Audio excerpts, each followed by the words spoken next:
বাংলা জয় করা এত কঠিন ছিল কেন? সময়টা ত্রয়োদশ শতক। দিল্লির সিংহাসনে বসে আছেন শক্তিশালী সুলতান। উত্তর ভারত তার দখলে। এবার তার চোখ পূর্ব দিকে, রহস্যময় এক ভূখণ্ডের দিকে, নাম যার বাংলা। সুলতান ভাবলেন, আর কত কঠিন হবে, সেনা পাঠাও, জয় করে আনো। কিন্তু বাংলায় পা রেখেই তার সেনারা বুঝতে পারল, এটা কোনো যেন-তেন যুদ্ধক্ষেত্র নয়।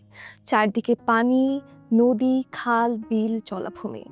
দিল্লির সুলতানদের শক্তিমত্তা ছিল ক্যাভালরি বাহিনী বা অশ্বরোহী যোদ্ধারা, কিন্তু বাংলার ওয়েটল্যান্ড আর শিরা উপশিরার মতো জলাশয়ের চক্করে ঘোড়া এগোতে পারছে না। ভারী অস্ত্র, কামান আটকা পড়ে যাচ্ছে কাদায়। এটা ছিল দিল্লির সুলতানদের প্রথম ধাক্কা। এরপর দিল্লি সালতানাত বহুবার বাংলা জয় করেছে, কিন্তু ধরে রাখতে পারেনি। এই অঞ্চলের ভূপ্রকৃতি যেন এমন, যেইখানে সিংহাসনে বসে সেই নিজেকে স্বাধীন বাংলার সুলতান হিসেবে পরিচয় দেয়। যার কারণে দিল্লি সালতানাতের সমান্তরালে মধ্যযুগে ধীরে ধীরে বাংলার সালতানাতের জন্ম হয়। 1338 সালে শামসুদ্দিন ইলিয়াস শাহ দিল্লির শাসন ভেঙে স্বাধীন বাংলা সালতানাত প্রতিষ্ঠা করেন। দিল্লির সুলতান ফিরোজ শাহ তুঘলক বিশাল সেনাবাহিনী নিয়ে বাংলায় আক্রমণ করেন। ইলিয়াস শাহ সরাসরি যুদ্ধে না গিয়ে নদী জঙ্গলের আড়ালে গিয়ে অবস্থান নিলেন একডালা দুর্গে। তিনি সেখানে অপেক্ষা করেছিলেন বেঙ্গল মনসুনের, কারণ তিনি জানতেন বর্ষাকালে সবচেয়ে দুর্বল অবস্থায় থাকবে দিল্লির বাহিনী। তাই হলো, দিল্লির সেনারা খাবার, পানি আর রসদের সংকটে পড়ল। শেষ পর্যন্ত ফিরোজ শাহ বাধ্য হলেন চুক্তি করে ফিরে যেতে। বাংলার শাসকরা জানতেন, যুদ্ধ মানে শুধু তরবারি নয়, যুদ্ধ মানে বাংলার জমিনকেও কাজে লাগানো। যেহেতু নদী এই শক্তি, তাই নদীর তীরে দুর্গ বানানো হতো, শক্তিশালী নৌবাহিনী তৈরি করা হতো। শত্রু যখন স্থলপথে আসতো, তখন নদী হয়ে উঠত মৃত্যুফাত। ঠিক এমনই ঘটনা ঘটে মুঘলরা যখন লড়াই করে বারো-ভূঁইয়াদের সাথে। মুঘল সম্রাট আকবরের সময় দিল্লি ও আগ্রা তার শক্তিশালী সাম্রাজ্য, কিন্তু বাংলায় তখন বারো-ভূঁইয়া বাংলার স্বাধীন জমিদার ও সেনাপতিরা। তাদেরই একজন হলেন ঈশা খাঁ।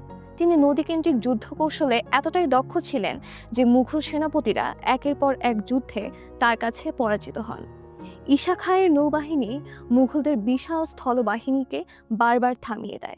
মুঘলরা বুঝতে পারে, বাংলার যুদ্ধ মানে নিয়ম বদলানো, পেশি শক্তির সাথে সম্মিলিত করতে হবে গুপ্ত রাজনীতি আর কৌশলে। শেষ পর্যন্ত মোগলরা বাংলা দখল করলেও তা সম্ভব হয় স্থানীয় শক্তির সাথে সমঝোতা করে, সরাসরি যুদ্ধে জিতে নয়।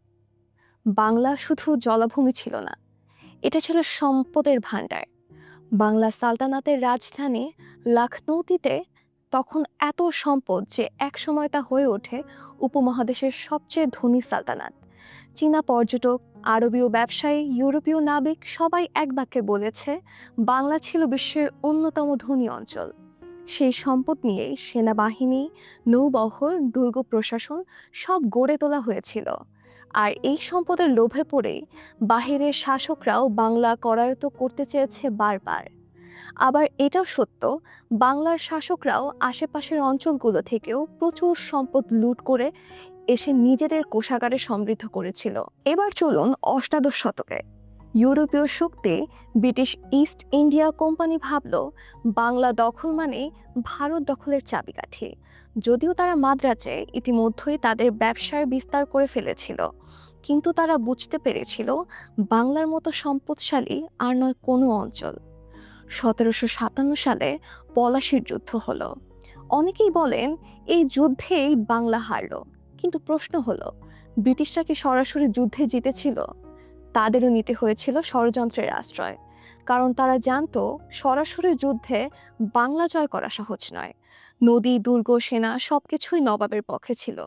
তাই তারা ভেতর থেকে ভাঙল মীর জাফরের বিশ্বাসঘাতকতা, জগৎ শেঠের চতুরতা আর ঘসেটি বেগমের ষড়যন্ত্রের শিকার হয়ে সিংহাসন হারালেন বাংলা, বিহার, উড়িষ্যার শেষ নবাব সিরাজ।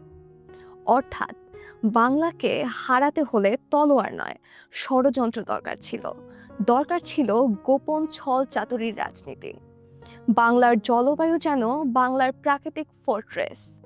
বর্ষা এলেই যুদ্ধ থেমে যেত, বৃদ্ধি পেত মশার উৎপত্তি, অজানা রোগে মারা যেত সৈন্যরা। বলা হতো এই অজানা রোগ ডেঙ্গু বা ম্যালেরিয়া। সে যাই হোক, বাইরের সেনারা অসুস্থ হয়ে পড়তো আর যুদ্ধ করার সামর্থ্য তাদের থাকতো না। যেন মনে হতো প্রকৃতি নিজেই বাংলার হয়ে যুদ্ধ করছে। বাংলার নদী, বাংলার জলবায়ু আর বাংলার পাইক সেনাদের সম্মিলনে বাংলা তাই যুগে যুগে ছিল এক অভেদ্য দুর্গ। কারণ এখানেই লড়াই ছিল শুধু সেনার সাথে নয়, লড়াই ছিল নদীর সাথে, ভূগোলের সাথে, আর একটি দৃঢ় রাজনৈতিক মানসিকতার সাথে। বাংলা কখনো সহজে শাসিত হয়নি। এই জাতি যে জ্বলে পুড়ে মুড়ে ছারখার হলেও মাথা নোয়াবার নয়।